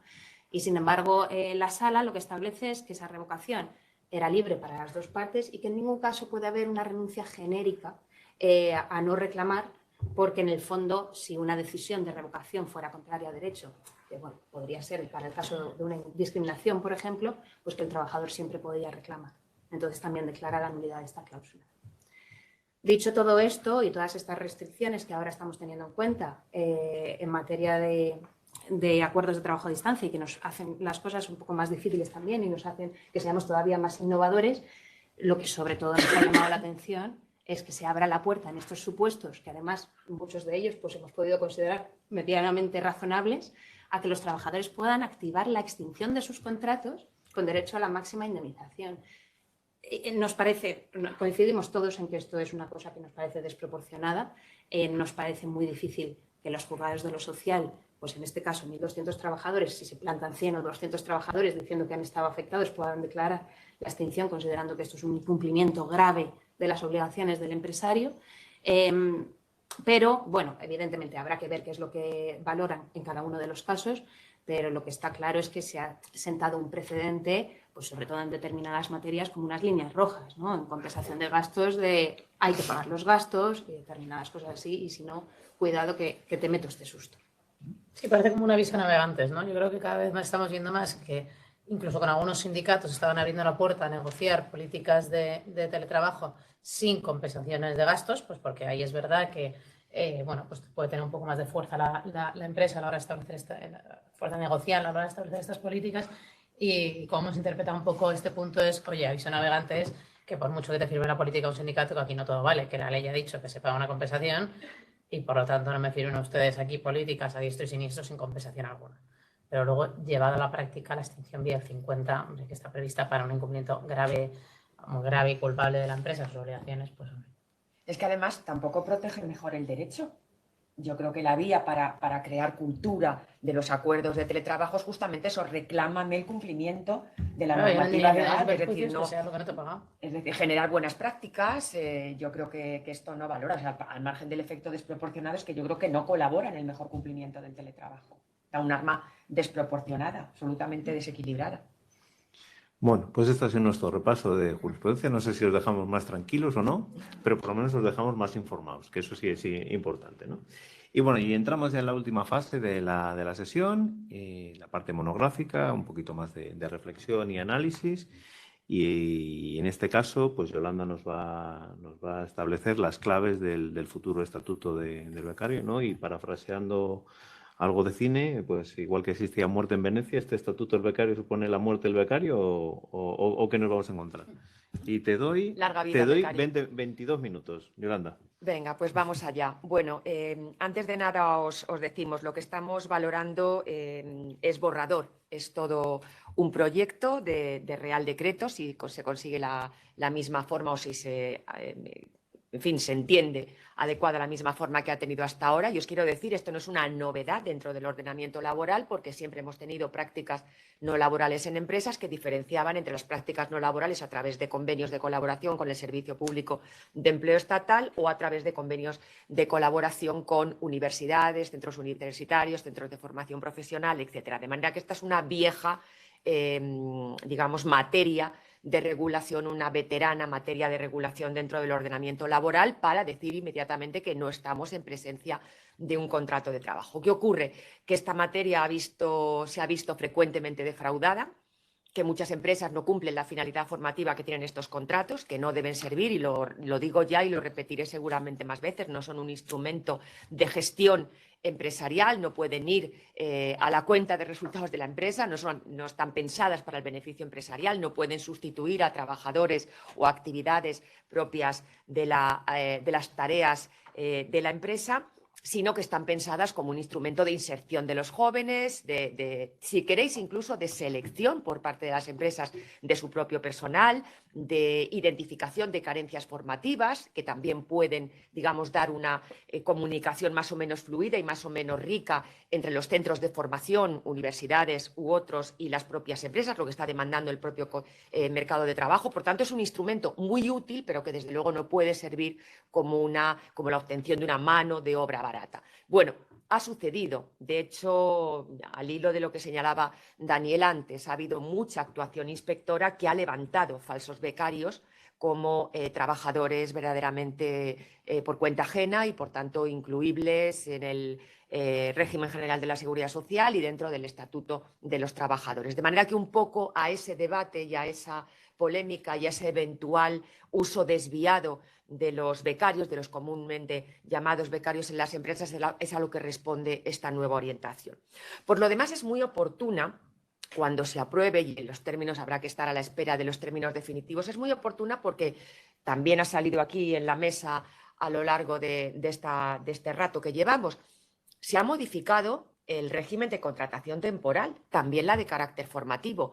Ahora no hablamos del contrato para la formación y el aprendizaje, no hablamos del contrato en prácticas, hablamos del contrato para la formación en alternancia. Y tiene mucho que ver precisamente con esto. Digamos que ahora la frontera la tenemos que establecer netamente entre lo que llamaremos prácticas no laborales o becarios, si queréis decirlo así, y contratados laborales en régimen de formación en alternancia, que se parecen a los primeros en cuanto que también van a obtener formación teórica, pero que van a realizar actividad laboral en sentido estricto, que completa esa formación práctica o que pone en práctica esa formación teórica, que van a ser contratados laborales sin ninguna duda. Por tanto, digamos que la frontera o el punto de conexión entre lo que sea el nuevo estatuto del becario y el nuevo contrato formativo en alternancia estará en eso, en que ambos sujetos comparten formación.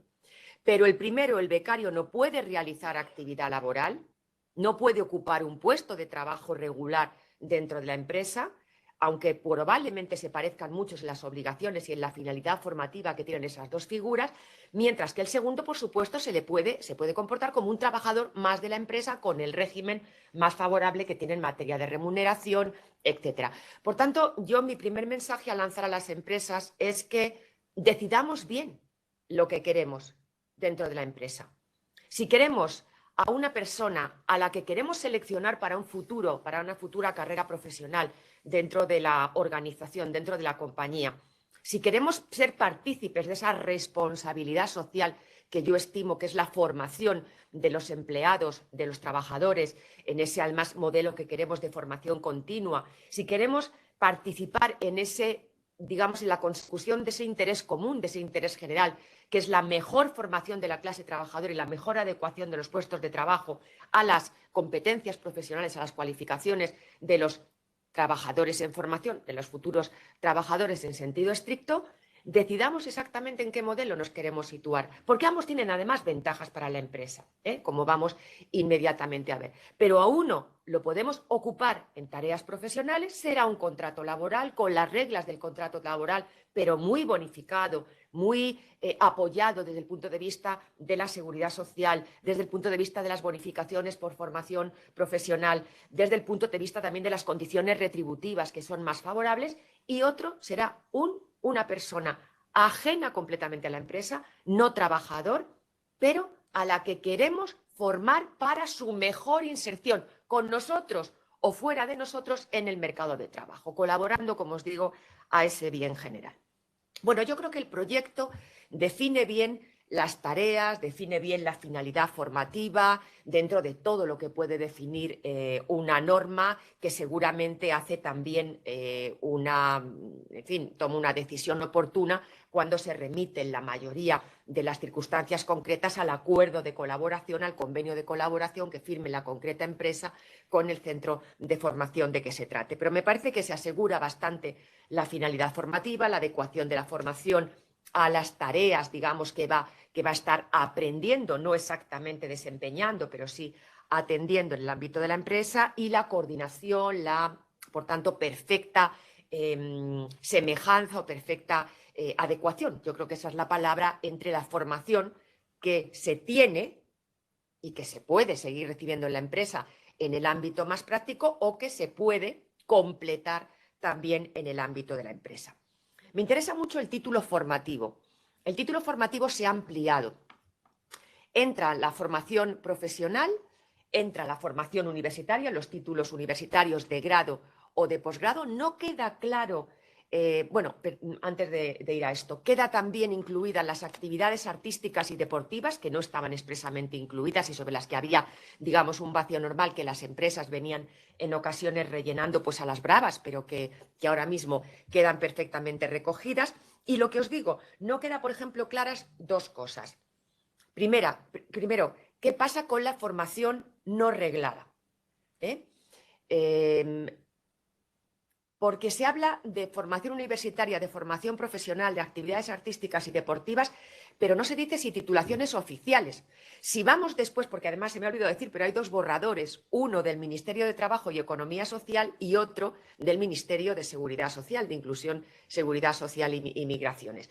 Y por cierto, están perfectamente descoordinados, lo digo con toda la ironía, perfectamente descoordinados, perfectamente puestos el uno de espaldas al otro. Esto es lo que tiene dividir dos ministerios que están, en fin, ligados íntimamente en todas y cada una de sus actuaciones. Es distinta la terminología, son distintos los conceptos.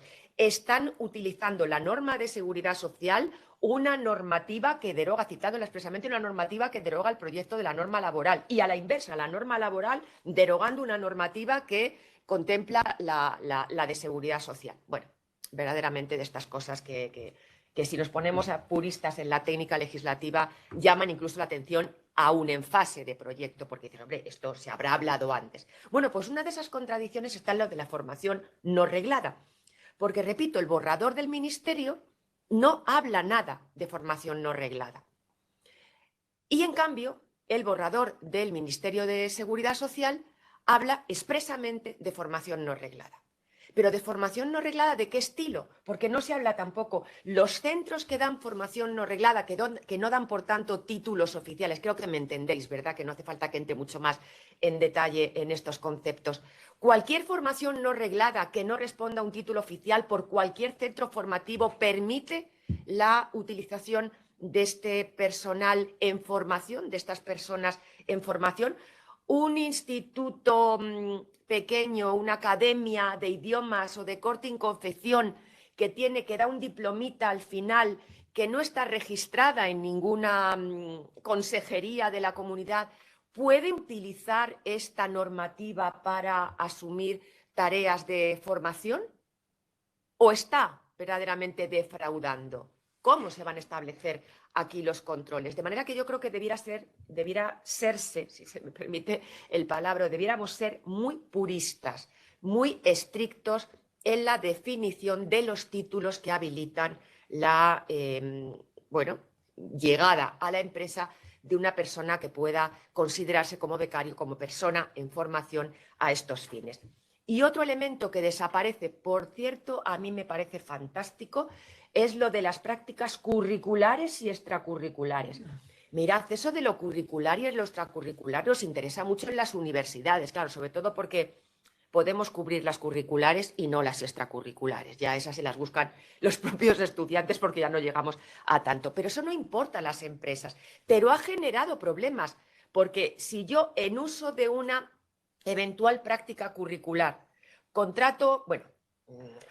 formalizo una relación con un becario, ¿me queda después en cartera una especie de bolsa de prácticas para las prácticas extracurriculares?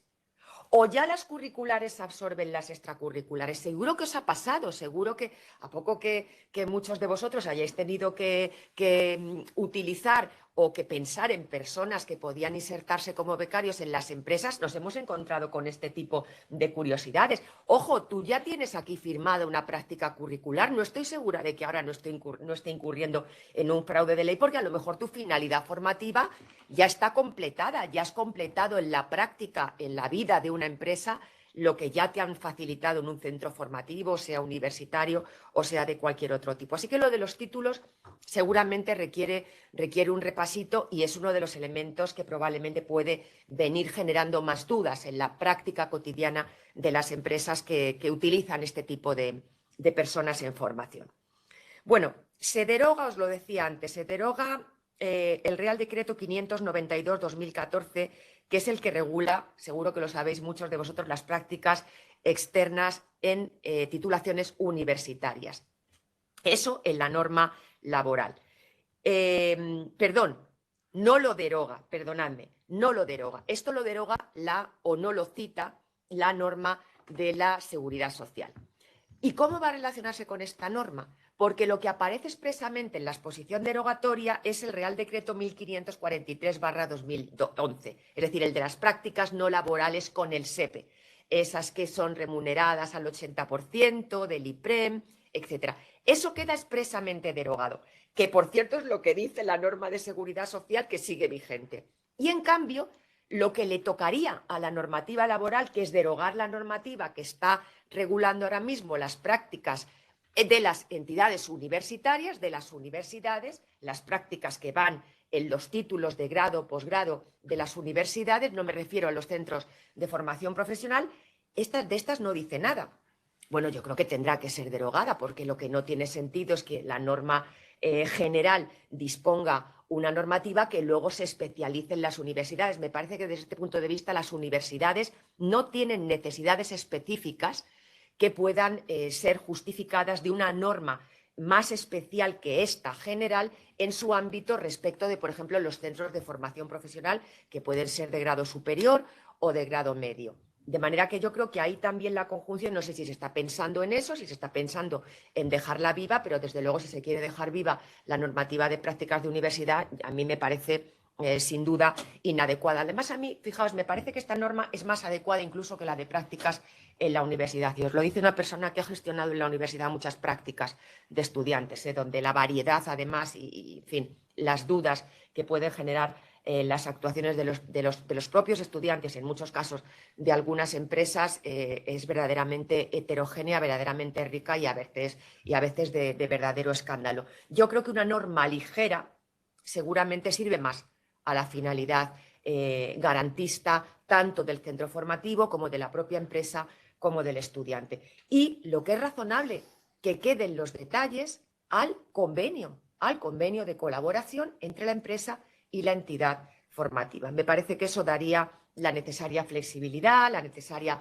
acomodación, garantizando siempre en todo caso, como hace la propia norma, esa, aseguramiento de que no se está defraudando la finalidad formativa a lo que sirve. Aquí el principal interesado es, os digo, abiertamente, no la empresa, que puede tener una finalidad, como os decía antes, ulterior de selección de su personal, de ver qué tipo de formación están recibiendo los estudiantes que después podrán ser contratados como trabajadores y establecer el diálogo correspondiente con los centros formativos para decir, pues aquí hay un hueco, aquí hay una carencia o tenemos estas necesidades que no vemos satisfechas. Yo creo que el interés es básicamente del estudiante que completa su formación teórica con una formación en el propio puesto de trabajo, sin trabajar, pero en el propio puesto de trabajo, tutorizado, tutelado por personal de la empresa y el propio centro formativo,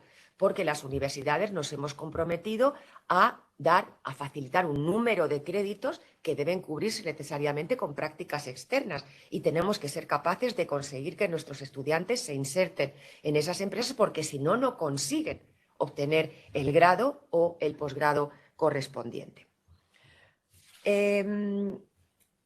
Hay aquí, como siempre, la frontera intenta mantenerse de manera clara entre lo que es laboral y no es laboral, porque os digo, se parte de una suerte de escenario que favorece el fraude, que favorece la utilización desviada y, por tanto, se está todo el rato queriendo reseñar, queriendo destacar cuando se presumen, como no se presume laboral, con carácter general no se presume laboral, esta beca, esta bolsa de estudios, esta situación de formación del estudiante universitario o de otro tipo, para señalar inmediatamente que, ojo, que esa presunción de laboralidad queda destruida pues cuando se utiliza para una actividad distinta de la que consta en el propio convenio de colaboración, cuando el título, que podría ser habilitante, no coincide en todo o en parte, ya veremos en qué parte, supongo que entenderemos que una parte relevante con la formación, cuando coincide en todo o en parte con lo que realiza un trabajador por cuenta ajena, de nuevo, en todo o en parte, cuánto de lo que realiza un trabajador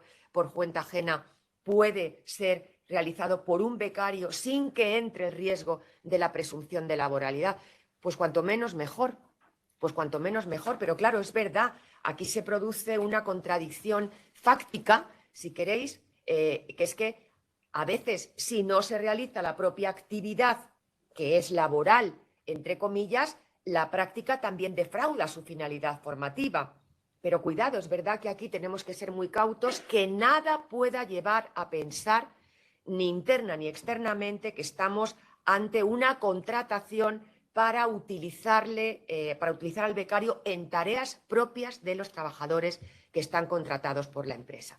Pero el todo o en parte, como siempre, pues nos vemos en la tesitura de dejarlo al buen arbitrio, esperemos que buen y razonable arbitrio de los inspectores de trabajo que vengan a hacer la inspección oportuna. Yo creo que si eso se introduce, y es una recomendación que también haría cuando se apruebe esta normativa, se introduce en el propio convenio de colaboración, quedamos a salvo, porque yo creo que entonces hay una implicación también de la entidad formativa que entiende que ahí no está habiendo un uso desviado de la finalidad formativa. Así que yo creo que la norma es tan ligera porque yo creo que las principales responsabilidades se dejan a ese convenio marco, a ese convenio de colaboración.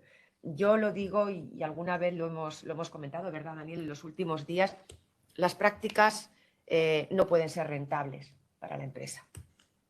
Es una responsabilidad social que asume la empresa y que agradecerá y que tendrá que agradecer además la sociedad en su conjunto, porque se hace a la empresa partícipe, os digo, de una responsabilidad social muy importante en la formación de nuestros estudiantes para que respondan a las demandas de cualificación profesional que impone el mercado de trabajo, y hay una necesaria, absolutamente imprescindible, colaboración público-privada, que yo creo que, por cierto, cuando esté redactada la exposición de motivos, debiera incorporarse expresamente, porque debe ponerse en valor la tarea que hacen las empresas en este ámbito. De manera que a mí me parece que esto no queda solo en el ámbito de lo educativo, sino que también trasciende ese ámbito y necesitamos en este ámbito educativo también de la empresa. Pero, repito, la norma cuanto más ligera mejor y que sea el convenio de colaboración el que establezca las condiciones. Muy rápidamente, tengo que hacer el papel malo de... ¿Perdón? Que Sí. tengo que hacer el papel malo de que a el reloj nos ataca. Voy a ir acabando, sí, porque no quiero efectivamente entreteneros. Solamente deciros que el tema de la remuneración está aclarado. Antes sí había un 80% del IPREM para las del SEPE. Ahora son todas, en principio, no remuneradas, salvo que se establezca, en principio, lo contrario en el propio convenio o acuerdo de cooperación. Por tanto, no resulta la remuneración obligada, no es que resulte algo particularmente oneroso para las empresas, especialmente para la gran empresa, la empresa de gran tamaño que vosotros representáis, pero desde luego este es un elemento que también puede abrir y que puede facilitar. Se remunera, no se remunera, perdón, pero si se remunera lo que determina es un distinto régimen de cotización, porque entonces se aplica la cotización del contrato formativo en alternancia con un 90% de descuento en la cotización por contingencias comunes, y si no se remuneran, en todo caso se dice que tendrá que cotizar a la Seguridad Social, porque lo que se quiere es que el becario vaya teniendo cotizaciones que vayan contando en su vida laboral. La verdad es que es una cuantía mínima, no me detengo en el dato y seguramente tendrá que cambiar por ese elemento de coordinación, pero desde luego es muy poco relevante. Es poco relevante para las empresas. Yo me temo que aquí las universidades se van a levantar en armas, o poco las conozco yo, o desde luego conmigo se levantaron cuando estábamos tratando de este tema, que como veis, por tanto, ya es viejo, porque para una empresa probablemente colocar a 5, 6, 7 estudiantes al año, incluso remunerados como hacéis, incluso con cotización, no tiene ninguna significancia, pero para una universidad que tiene que colocar a lo mejor 1000 estudiantes al año y que tenga que pagar una cotización relativamente pequeña, sumándose hace mucho. En fin, de todas maneras, las universidades ya están inventando algunas fórmulas creativas que seguramente vendrán, seguramente os encontraréis con convenios con alguna fórmula creativa para intentar, digamos, pasar la pelota de esa cuenta. Nada más, estaremos atentos a los detalles, os informaremos, pero yo sí que quiero lanzar el mensaje, que me parece que es compartido también por la mesa, desde luego por nuestro despacho, de que abogamos porque las empresas hagan uso de esta fórmula. Es decir, que yo creo que debemos asumir, al margen de la rentabilidad, al margen del mayor o menor beneficio que obtengamos de eso, debemos asumir una cierta responsabilidad social con el tema de la formación en general. Tenemos que asumir esa parte de compromiso con la colaboración público-privada que tanto reclamamos en otros ámbitos y que en este, bueno, pues se ha facilitado y al que yo creo que hay que dar cobertura. Y si tenéis problemas, pues nos preguntáis. Ya os digo que yo en este caso concretamente he visto las dos partes, he estado en los dos lados de la mesa. Por tanto, creo que dispongo de información y de sensibilidad, digamos, para que nos mantengamos en una línea de perfecta coherencia, de perfecto cumplimiento legal y no pongamos en riesgo el gran valor que se esconde detrás de este tipo de normativas. Yo creo, Yolanda, que este estatuto, un poco ya para como conclusión, como reflexión final, tampoco cambia realmente nada de lo que podíamos tener respecto de becarios. Lo que hace es sistematizar, establece un cuerpo normativo que recoge esa figura, que hasta ahora no tenía una regulación y lo encontramos por sentencias o todo disperso. Y sobre todo es, yo creo, llamar la atención a las empresas de que el becario es lo que es y no es un trabajador barato o un trabajador al que no le paga, ¿no? Es llevar esa conciencia de decir, mire, el becario es lo que es y aquí lo tiene usted y es lo que tiene que hacer, ¿no crees? Sí, pero que yo creo que efectivamente ese es el mensaje. Yo creo que hay también una especie de aviso a navegantes, está en el buen sentido, es decir, que contamos con vosotros, pero le falta todavía el punto de perfilar los títulos realmente habilitantes. Yo creo que está mejor que estaba, porque habían dejado muchas dudas, seguro que lo conocéis también como yo. Teníamos dudas en algunos casos de si esa era una situación que se podía realizar con becarios, pero aún quedan algunos elementos. Esto de la formación no reglada, a mí me parece, quitando lo del curricular y extracurricular, que no tenía ningún sentido, lo de la formación no reglada a mí me sigue preocupando. Y yo, desde luego, mientras eso no esté resuelto, yo os recomendaría que no utilicéis becarios de formación no reglada. Así de tajante, lo digo, para evitar esos indicios. Que, por cierto, la norma también tiene ahí algunos deslices, permíteme y ya acabo, Daniel, mucho uso de términos laborales, vacaciones, permisos, trabajo a turnos, pero no estamos diciendo que no es laboral. Pues vamos a utilizar términos más neutros. Dice que tenemos que aplicar la prevención de riesgos laborales, dice que tienen que tener los mismos derechos de distribución de la jornada de trabajo que el Estatuto de los Trabajadores. Cuidado, porque estamos moviéndonos de nuevo en un terreno donde quedan difusas las fronteras, que nadie, ni un juez ni un inspector, pueda ver en esos elementos que dice la propia norma y que facilita indicios de laboralidad.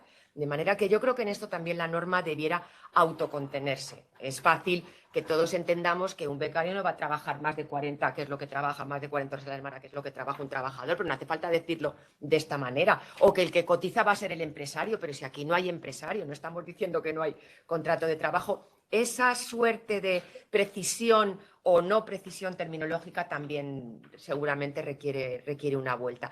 Pero debe estar en fase ya, nos anuncian, ¿verdad?, que puede estar muy avanzado. Así que, nada, nos mantenemos a la expectativa y os mantenemos también a vosotros puntualmente informados de lo bueno y espero que de lo poco malo, a ver si es posible que salga. Muchas gracias, Yolanda, y efectivamente cuando ya tengamos un texto definitivo, pues reflexionaremos si efectivamente ha habido alguna novedad, algún cambio de lo que hemos visto ahora. Bueno, estamos ya fuera de tiempo, pero bueno, si tenéis alguna pregunta, pues encantados, y los que ahora os lo digo a los de online, los que están aquí, podemos tomarnos un cafetito y hablar un ratito. No sé si tenéis alguna pregunta. Sí.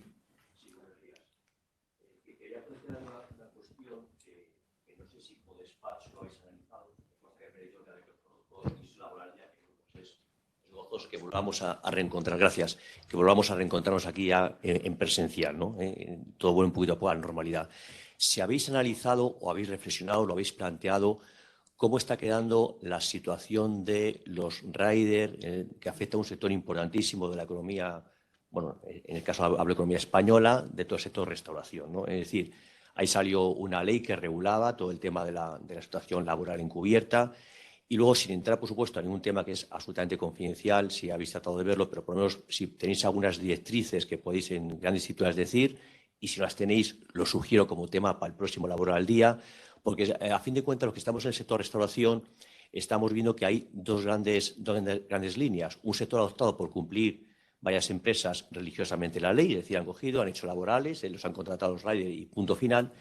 Y otros sectores que además incluso han sido denunciados a la ministra encargada del ramo, pues están usando un sistema en el cual se constituye como una mera plataforma. Yo hago contacto entre la gente, pero están trasladando, como decía hace poco en Expansión, una colega de Of Counsel, de un despacho también importante laboralista, que están conocidos por todos, pues decía un poco que se está trasladando el riesgo de relación laboral al sector restauración. El sector restauración, estamos hablando de decenas de miles de pequeños empresarios que de la noche a mañana se pueden encontrar que por contratar al señor que le lleva la comida y que le ayuda a mejorar su cuenta de resultados, pues tiene una relación laboral encubierta si ese logaritmo se repite. Entonces, la pregunta es si lo habéis analizado en despacho, si lo habéis reflexionado, si tenéis alguna opinión al respecto y si no, lo sugiero para un próximo Laboral al Día. Gracias. Muchas gracias. Esta pregunta no está preparada, aunque parezca que sí. Lo digo porque bueno, el despacho ha tenido una involucración muy importante en este sector. A finales del año pasado negociamos el que fue el primer convenio colectivo de una plataforma, en concreto de Just Eat. Salió en prensa, por lo tanto hemos estado muy involucrados en este sector, ¿no? Y efectivamente lo que se está dando es lo que estás diciendo, ¿no? Hay una serie de plataformas que están apostando por una laboralización, en la línea de lo que ha hecho Just Eat, y conjuntamente con los sindicatos se está analizando la posibilidad de alcanzar un convenio colectivo del sector, ¿no? Ahí la cuestión es decir, si estamos hablando de un sector autónomo, un sector independiente, el de las plataformas digitales, transversal, que dé respuesta a las plataformas de hostelería, pero también a las otras plataformas que te puedes encontrar, o encontrarlo enmarcarlo en alguno de los sectores, ¿no? Y ahí sí que no reveló nada. Si señaló las peleas sindicales, también hay que ver, porque cada uno tiene sus federaciones, cada uno tiene su negocio, y esto es un elemento muy goloso para ello, ¿no? Pero es cierto que hay una parte del sector que apuesta claramente por la laboralidad y que cree que el negocio es rentable a partir de una laboralidad que puede serlo. Es cierto que los sindicatos, y créeme que nos costó meterles en esa negociación inicialmente, porque no lo acababan de ver, porque en ese convenio colectivo tuvimos que negociar cuestiones muy novedosas, que ellos al final, muchas veces el sindicato, cuando te sales del status quo y del A, B y C, pues les cuesta, pero es cierto que una vez que ya entramos en la fase de negociación, la verdad es que entendieron muy bien la situación y pudimos conseguir ese acuerdo. O sea, el sindicato está bien y la administración está claramente por ello, ¿no? Por otro lado, encontramos otra serie de plataformas que están buscando lo contrario, ¿no? Es decir, al final hubo una sentencia del Tribunal Supremo que establecía una serie de parámetros. Esos parámetros fueron los que llevaron a la ley, una ley seguramente mucho menos ambiciosa de lo que tenía que haber sido, una ley que se quedó muy a medio camino, pero es cierto que una cosa que se decía es, oye, se deja mucho a la negociación colectiva. Nos dio esa capacidad en la negociación colectiva de cubrir todos estos aspectos, ¿no? Pero hay una parte muy relevante del sector que sigue diciendo, el Supremo dictó una laboralidad sobre la base de que yo tenía una bicicleta roja, mira, ahora la tengo azul.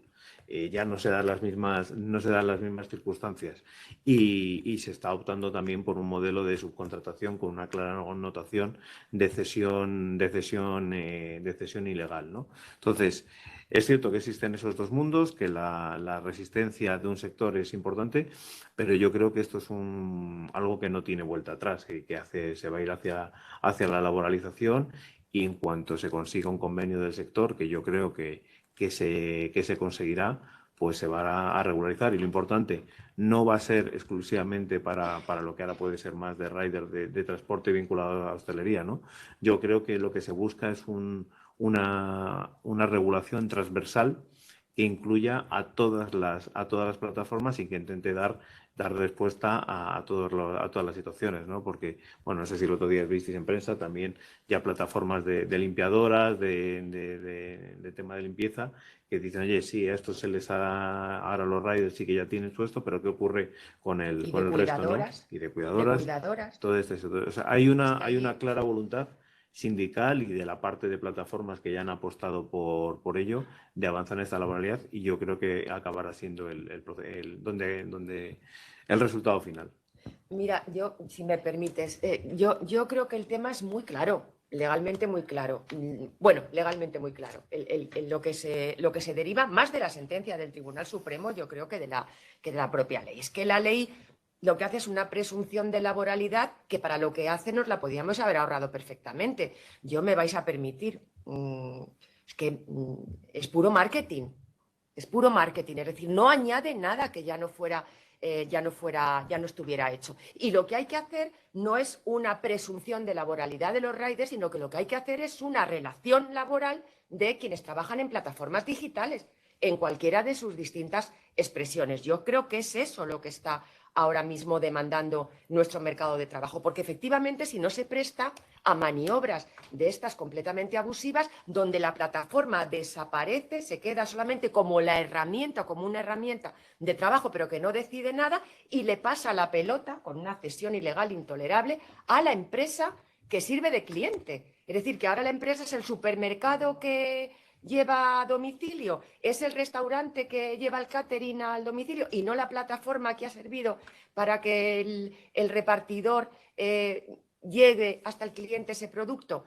A mí me parece que hemos hecho demasiado aspaviento de la presunción de laboralidad de las plataformas digitales y nos hemos dejado lo importante, que es la regulación laboral. Si hay alguna especialidad, y a lo mejor puede haberla, nosotros nos planteábamos en su momento, por cierto, que a lo mejor teníamos que establecer distintas regulaciones del tiempo de trabajo, distintas regulaciones en materia de cotización a la seguridad social, porque claro, altas, bajas, altas constantes, es decir, que entendíamos que había algunas especialidades y hablamos mucho con plataformas, porque es verdad, no es una relación laboral ordinaria en sentido estricto, aunque muchas de las condiciones son perfectamente aplicables desde el Estatuto de los Trabajadores. Por tanto, yo creo que está pendiente y eso no aparece, por cierto, en el Estatuto del siglo XXI, entre los temas pendientes. Imagino que estará, pero no está entre estas novedades que nos han anunciado como más inmediatas. Yo creo que hay que regular. Ahora, mi criterio es que todo lo que no sea a través de una plataforma, contrato laboral, plataforma, trabajador, sea rider o sea no rider, es ilegal. O sea, esos son falsos autónomos. Me parece que ese es el criterio. Y cualquier otra fórmula que sea pasar esa relación a otro sujeto, que es un sujeto meramente interpuesto, que no es el objeto, no es parte en esa relación laboral entre plataforma y repartidor, me parece que es un abuso. Sinceramente. Pero nos falta una regulación y ya se está haciendo también a nivel internacional, a nivel europeo se quiere llegar a un acuerdo marco, hay estrategias, en la OIT también se está trabajando, o sea que ya tenemos, digamos, suficiente fondo de armario, suficiente know-how como para saber por dónde debe moverse una legislación interna. Pero habrá que hacerlo. Yo espero que suene pronto que eso se va a hacer. Muchas gracias. ¿Tenemos alguna pregunta más? Bueno, pues ponemos fin a esta sesión de Labor al Día. Muchas gracias por haber estado con nosotros este ratito. Nos vemos en la próxima sesión, que ya será en el mes de octubre, de manera que os deseamos un feliz verano, que lo disfrutéis, que descanséis. Y bueno, nos vemos a la vuelta en el mes de octubre, todos con las pilas cargadas, ¿no? Y los que tengáis ahora un ratito, pues nos tomamos un café y charlamos. Muchas gracias a todos. Gracias. Buenos días.